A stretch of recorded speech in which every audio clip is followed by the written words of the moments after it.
Hi, Gary Stearman here. Time for another edition of Prophecy in the News. Today's special guest, L.A. Marzulli, and we've got something important to share with you today.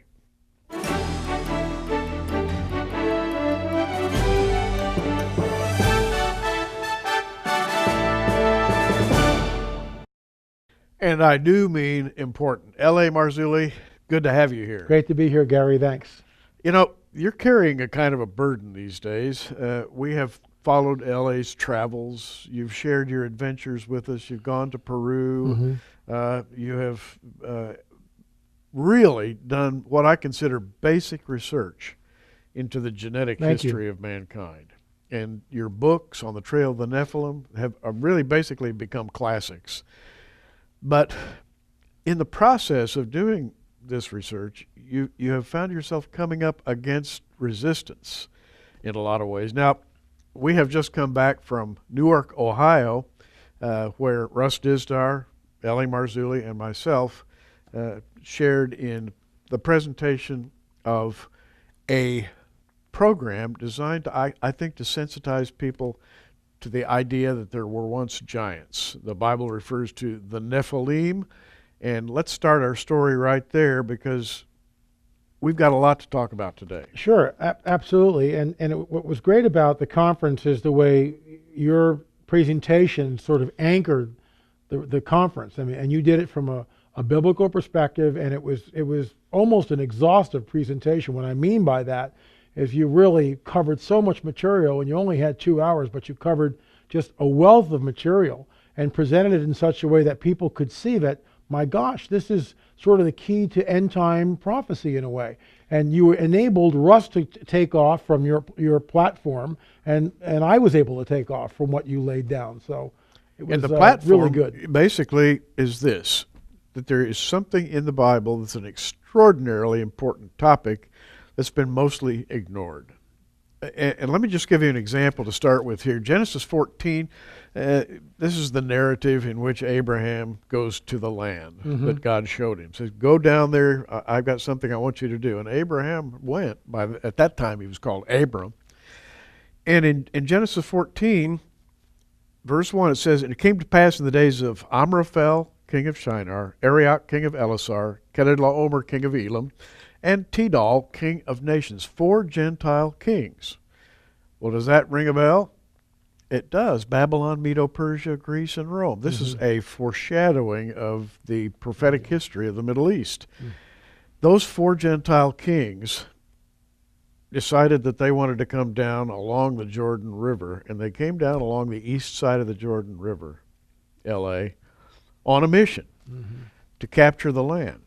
And in the 5th verse, let me read that. In the 14th year came Kedorlaomer and the kings that were with him and smote the Rephaims in Ashtaroth Karnaim and the Zuzims in Ham and the Amims in Shaveh Kiriataim.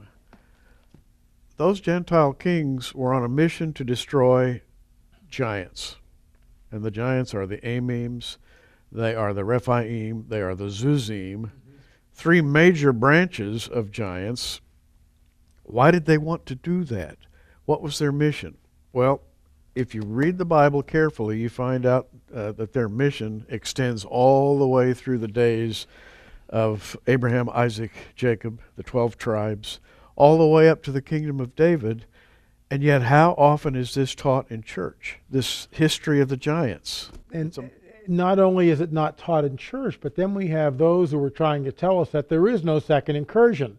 That, well, the Nephilim only happened before the flood, and we don't get a second, third, and fourth incursion. And yet, just a cursory reading of Scripture shows us that the Rephaim are there, the Emims are there. And why would Moses, who is writing, hundreds of years after the flood, why would he then in Genesis 6 tell us that the Nephilim were on the earth in those days and also afterwards? Why, if he was writing, hundreds of years later, he would just write the Nephilim were on the earth in those days, period, because that's those days. He's pointing back into the far distant past. But he says, and also afterward, and he's writing that hundreds of years after the flood, and he's telling us, and also afterward, when the sons of God saw the daughters of men and went into them. And that's the biblical sense of coitus. There's no way around that. Had children, and his children were called the Nephilim. And what's so important about that is we see that there are different names for the tribes. As these four kings are going down, there are different Nephilim, generic term, but there are different Nephilim tribes with different genetic characteristics. Exactly. Like the long necks, for instance. Exactly. Yeah, the Anakim, the long necks. And we come to the conclusion that there were developed species of very, very large people. Now, as I mentioned at Newark, when you think of a giant today, you think of an anomaly. There are people who grow to be 8 feet, 9 feet tall, but they're always very sickly, and they don't live to be very old. They are the acromegalan giants that you read about, and usually you could walk up one of these guys and push him, and he'd fall over. They're spindly and weak and so forth, and when we think of giants, we think of a pituitary problem. Not so in the Old Testament. Those giants were huge. Maybe in the range of 30 feet tall in some cases, and there's actual historic record keeping that reflects that, right? Yeah, it specifically in the days of Noah, that first incursion, the giants could easily have been 30, 35 feet tall, and that's hard for us to grasp. I mean, a being that large, and yet apparently, according to some of the newspaper reports that come around in the 19th century, reports of very, very large skeletons. There's a lot of stuff on the net which shows these large skeletons, and most of those, all of them, I would say, are Photoshop. And yet I'll just give you a little clue here. I sat down with a anthropologist, and I can't even tell you the name of the city because I don't want to get this guy in trouble. But it was a city somewhere in the United States. And he told me that there was a construction project that was happening, and he was called in, and they went very deep with the foundation, and they found a very large femur bone. And he told me that this femur bone, if he went public with it, would rewrite American history as we know it. I said, well, why don't you do something? Why don't you go? And he was terrified. And the reason why he's terrified is because he could lose his job, his tenure, I mean, everything, if he goes out and says what is really there. And so there's this fear in academia. And of course, people say, oh, you're just making this up. Ben Stein's movie Expelled exposes this, that anyone who is operating under a different paradigm. In Ben Stein's movie, it's creationism, or actually just intelligent design, can lose their job, tenure, reputation. And we see this. And that, of course, is intellectual fascism. Why can't we go where the evidence leads us? If there really is a giant femur bone, and he said the thing was like close to 4 feet. Now that's, here's my femur bone. It's a little over, 18, 19, 20 inches. You get something that's 48 inches. Now you're looking at a being which is well over 20 feet. Yeah, a very, very huge being. And the interesting thing is, this is not the only instance of a giant skeleton having been found. I myself have talked to people who have seen them. I've talked to one gentleman who was a pastor of a church and traveled through Arizona and saw the mummy of a giant, which has since, by the way, mysteriously disappeared. It's been removed, yes, I'm aware of that. That giant was estimated to be around 12 feet tall. It was a woman, and she was in a kneeling position, so you really couldn't tell how tall she would have been if she stood up, but they were saying 12, 13 feet tall. But she's not anywhere to be found now. And you've run into this yourself. Everywhere you go, people will say, well, there used to be such and such an artifact, but nobody knows where it went, right? Well, one of the interesting pictures, and this is my discovery, it will be in On the Trail of a Nephilim Volume 2 when it comes out in the fall.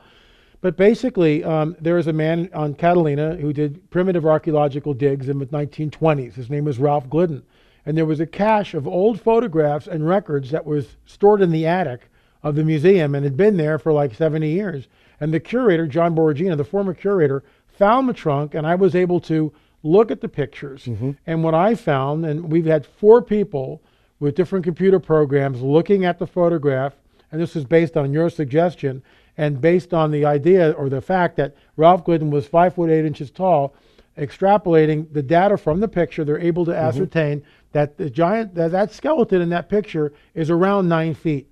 And that's just not normal. All bets are off there. And by the way, that was in your presentation at Newark. That's in correct. the Nephilim Mounds Correct. conference. Which is in that DVD. I presented information on the biblical history of the giants, which is massive. I didn't even scratch the surface, L.A. There's so much more. But as you said, I put a lot of detail in my study. A lot of detail. And when you watch my study, and combined with your study and Russ's, you come to one conclusion, that we are being duped. The real Bible story is all about genetics. It's all about Satan's attempt to create a false genetic being that would take over the world. When in fact God's plan was for humans to rise and for Christ to be born as a human being and as the Redeemer. And nobody wants to believe that. and nobody wants to believe that there were ulterior plans by Satan to corrupt the human race. Counter-move. Russ Dizdar, one of Russ's presentations, which was incredible, talking about the backbreeding of the Third Reich, the Nazis in particular, and what they were after, and what they were trying to breed, the Superman. And then he ties it into which has been documented, the birthing centers at Lebensborn, where these women were out of wedlock, and they sired children, and there's many of those children are still alive today, trying to get this perfect human being, this Superman. And so the Nazis knew about this. They also sent out forces to go out and collect. They were trying to find remnants, artifacts of the Nephilim, to get that, to somehow, as Russ talks about, backbreeding to create the superhuman, the super being. Hitler himself wrote saying that he had had a vision. He said, "I have seen the new man." That's what he called him. And the new man, which also was called an Aryan, was giant, powerful, had superior intelligence, so forth and so on. And he believed that out of his race would come the conquering race for the whole planet. Terrible to behold. Yeah. So this is what we're dealing with. This is the, shall we say, the competitor to the central narrative of the Bible. The central narrative of the Bible is that Adam and Eve were created, that there would be a battle between their progeny and the wicked progeny all the way down to the time of the birth of Christ. And the battle raged around genetics. Well, I did another presentation called The Seed of the Woman. And that, the title that I spoke under was "It's All About the Seed." And really the Bible is all about the seed. It's all about genetics. Sure, absolutely. And people have sort of thrown that particular subject aside and thrown away the detail that supports it. And that's where we come in. And we are trying to reestablish the biblical narrative. And I think you're doing a great job of it, by the way, by going out and doing primary research, because you're making people sit up and take notice. And it's good to do that. You know, part of what we're trying to do too is get genetic sampling or genetic samples, tissue samples out of Peru. I've been there like 3 different times now. And we've got 9 samples that are sitting in Peru, and we're trying to get the paperwork, and because there's all these hoops just to get this DNA stuff out, just to get the samples out to test. Preliminary testing was done on one sample that came from a man by the name of Lloyd Pye. This goes back 3 years before I had anything to do with it. And Lloyd got these samples out of Peru, and I've spoken to the geneticist numerous times now, and the testing that was done on these showed that certain segments, certain elements of the mitochondrial DNA did not match anything in the genome. And of course that goes along with our hypothesis that Nephilim tribes, when Joshua and Caleb came into the Promised Land, these Nephilim tribes, there was a diaspora. They began to flee for their lives, because we know the mandate from a loving, holy God was to wipe these creatures out because they weren't human. Right. And some fled into Northern Europe, probably came to the Americas. Others built ships, sailed across the Atlantic. Thor Heyerdahl proved that with his book Ra. You certainly can do that. Others perhaps went down to Africa, and we see very sort of enticing clues in all these areas, with the giant Native Americans talking about a race of giant men with red hair and 6 fingers, which inhabited the land before they came, and that's all in their oral history. So what's interesting is we see down in Peru, we see genetic anomalies, and the DNA testing will show this. And hopefully, based on the earlier testing, the mitochondrial DNA did not match anything in the human genome, which again bolsters our hypothesis and points to the biblical narrative as being the correct one, not the Darwinian paradigm. Probably the most famous giant of all giants would be Goliath, the Battle of David and Goliath, which, by the way, is a biblical theme. You know, Goliath representing all that's wrong with the world and David representing all that's right with the world. It's the battle of the Redeemer versus the nations, if you will. Goliath was of the Rephaim, one specific breed of giant. Now, and they had 6 fingers, by the way. He had 4 brothers that are mentioned in the Bible. It's treated with great reality, a realistic appraisal of these giants. But what I want to get to is that these were not weaklings. They were very strong. Goliath's armor is described, and it weighs so much that an ordinary man couldn't even pick it up. So we're not talking about weaklings. We are talking about very, very strong people, and they leave behind an architectural history, these megalithic structures. And I wanted to get into that just briefly because ancient megalithic structures are explained away by modern archaeology as well. We can't really remember. We have no record of how those buildings were built, but they had techniques. They knew how to use levers and pulleys like we didn't use. But in reality, it was very strong, large people building those megalithic structures. And you know, you talk about large, strong people, but we have to remember that these large, strong people are demonically enhanced. Yes. Because part of their DNA makeup is from the fallen angelic beings. And these are, Greek mythos will tell us, like Hercules, and I don't think that that's mythos. I think it's based on an oral tradition which is then handed down. Hercules is this powerful demigod, essentially, and the Nephilim would be looked at as demigods. I mean, they were powerful. Interestingly enough, when we were at the Nephilim Mounds 2 conference, we had a surprise where this gentleman had an artifact which he had found in Michigan. And this artifact was what we thought at first was a sword. And that weighed 7.5 pounds, 7.5 pounds. And I picked it up and showed it to the audience, and it was obvious that there's no way you can wield this as a sword. It's just way too heavy. 31 inches long, and it would look like bronze, and you could see it had been beaten and forged. I mean, it certainly, in my opinion, must be pre-Columbian. We're trying to do testing on the artifact. But Chief Joseph Riverwind, who was with us, and who said, guys, you're looking at it through your cultural eyes. This isn't a sword, it's a lance.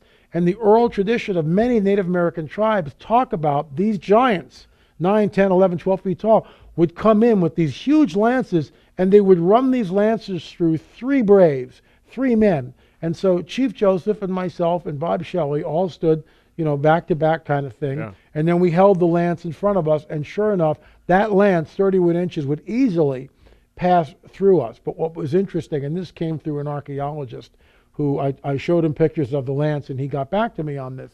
And he said, Ish-bi-Benob, one of the giants in the Bible, spear weighed 300 shekels. The spearhead weighed 300 shekels. When you convert to 300 shekels to pounds, you get 7.5 pounds, which is the exact weight of the lance that we saw in Michigan. So is that like sort of the status quo or the standard? Did they make a lot of these? We don't know. That's why we're trying to get it tested. But the modern secular theology, if you will, is evolution. Sure. Where man evolved from lesser creatures, little apes, got bigger and bigger and learned to stand up, and finally they became Homo noeticus, the thinking ape that was able to solve problems and communicate and so forth, and out of that came human beings. Well, bunk. It is not true. Sure. And the common thread that runs all the way through the lore of the giants is not evolution, it is competition. There was another race in competition with humanity. It goes all the way back to the story of Noah. And what's interesting, and we've talked about this before, but with Noah, what we see is the eradication of pretty much everybody on planet Earth. Right. Because this it's not people look at the fallen angels coming down, oh, it's just a little frat party, it's a weekend deal. It's 400 to 450 years, perhaps even longer, where the fallen angelic beings are setting up and messing with the genome and creating the Nephilim, and everything is contaminated. And we can see that Most High God takes the animals who are still genetically pure, and he's protecting the seed. And then that vetting process in my mind, where God says, Noah, you, your wife, your sons, and your sons' wives, that in my mind is a vetting process. He does it in Genesis 6 and Genesis 7, and he's calling out specifically, Noah, you and your wife, your son, and your sons' wives. That's a vetting process. There's no Nephilim in that bunch there of those 8 people. That's the whole point of protecting them and getting them into the ark and shutting them into the ark. And that's why the whole idea of the second, third, fourth incursion, the seed wars continue on the other side when Noah and his family go out and begin to repopulate the earth. And we see that with Nimrod, where he becomes Geborim, becomes Nephilim through ritualistic sex magic. And here's, I think, the bottom line. Because in Matthew 24, and how many times have we quoted Jesus saying, as it was in the days of Noah? People were marrying and giving in marriage, and everybody interprets that as, well, it was normal life. People were farming, having kids, Sure. marrying, getting married. It was just a normal lifestyle until you look at Peter's comments, the angels that left their first estate, Jude's comments. Jude quotes Enoch. When you go to the book of Enoch, Enoch talks Verbatim. about yeah, he does. And Enoch talks about 200 angels that came down on Mount Hermon, Mount Hermon, the mountain of the oath, and they descended from there and they built giant megalithic structures. They did some amazing things. Recorded, by the way, I think in Greek history. One of the examples I give is from Plato, who talked about a giant named Atlas, who was the product of a god who married a human woman and had a mixed breed child. Which is the Nephilim, essentially. Which is Nephilim. Yeah, absolutely, all day Now, long. Plato talks about this as though it actually happened. And he said, Atlas built the city that was called Atlantis, which was destroyed, says Plato, in the great flood of Deucalion. Oops, we call it the great flood. We call it the great flood of Noah. Sure. But the story's the same, and it's being covered up, and that's where you come in, and you and Russ and others are yourself, obviously, and myself are working to try to bring this to light. I think understanding what happens in Genesis 6 and the idea of a seed war is central to any understanding of biblical eschatology. Why do I have trouble saying it? That's okay. Thank you. A biblical eschatology, because without understanding the seed war, when we get to statements like Jesus, who's warning us, it'll be like the days of Noah, we have no clue what he's talking about. Yeah. No clue at all. So it's vital for any serious student of the Bible to understand what happened in Genesis 6. And when Paul talks about the rapture of the church, the blessed hope, what does he do in 1 Corinthians 15? Gives this long lecture on the seed that has to be planted and and nurtured, and then it grows, and then one day it's harvested. Poof, it's taken up in resurrection. But it's all about the seed, and the idea of the new birth in Christ Jesus is the redemptive idea that is interwoven with this whole topic we've been talking about today. And by the way, I'm holding here a package. Russ Dizdar, L.A. Marzulli, Gary Stearman. It's called Giants, the second annual Nephilim Mounds Conference, revealing the agenda of the fallen cherub. And I think the fallen cherub is behind this whole Absolutely, business, no doubt. including the cover-up, right? Yep, absolutely. It's an agenda. He has an agenda. He's trying to suppress the information, keep it from the people. And you say, well, that's nonsense. No, it's not nonsense. What happened to that 9-foot skeleton that Ralph Glidden found in 1928 on the island of Catalina? Why can't we see it? Where's that giant that you said, your friend driving through Arizona? And I'm familiar with those stories. There's another one in Kansas, the same type of thing. They used to be there in the 50s, early 60s. Now they're all gone. Why is that? Why can't we look at this stuff? What are they afraid of? Well, L.A. speaks on giant bones, giant cover-ups, ancient megalithic structures, the UFO breeding program. Are the Nephilim here today? Good topic. We're going to extend that, by the way, in a further conversation. Russ talks about backbreeding the Nephilim, supercharging DNA. Talks about what the Nazis were trying to do, the Golden Dawn Society, the Thule Society. It's exactly what they were trying to do. And of course, my two presentations, what is a giant according to Scripture? And it's all about the seed, the story of the seed of the serpent versus the seed of the woman. Boy, what a story. And there's over 8 hours of presentations, along with, I think, a 2-hour question and answer period at the end? Something like that. Yeah. So, a lot of information. Offer this. This is a Giants 2 DVD set. And by the way, we're offering this to you for $59.95, the Giants 2 DVD set. The Giants 2 DVD set, $59.95. Now, as we always do, we put a little something with it. We have this DVD set, L.A. Marzulli, Russ Dizdar. This is Giants Hiding in Plain Sight, the first Nephilim Mounds conference. You've got me doing it now, LA. Okay. I feel better, folks.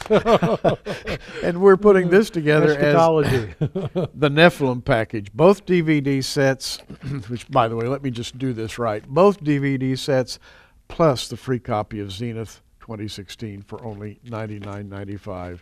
And you just ask for the Nephilim package. That'll get you both DVD sets and the book, Zenith 2016. If you don't have this book, you can get it absolutely free when you order the Nephilim package. If you just want the Giants 2 DVD set, that's $59.95. Hope that's clear. And all you have to do is call the 800 number on your screen. L.A., we're going to continue this discussion in another program and get more into some of the very exciting visuals that you presented. Sure, absolutely. And by the way, that's one of the beauties of receiving these DVDs. You can see the visuals that he presents in his talk and really get an idea of some really good PowerPoint pictures. It's great. PowerPoint pictures. You want to see that giant skeleton on the island of Catalina? Well, you're going to see it in the DVD set. Well, good talking to you. Likewise, Gary. And let's get together again soon. Absolutely. I'm Gary Stearman. Keep looking up, everybody.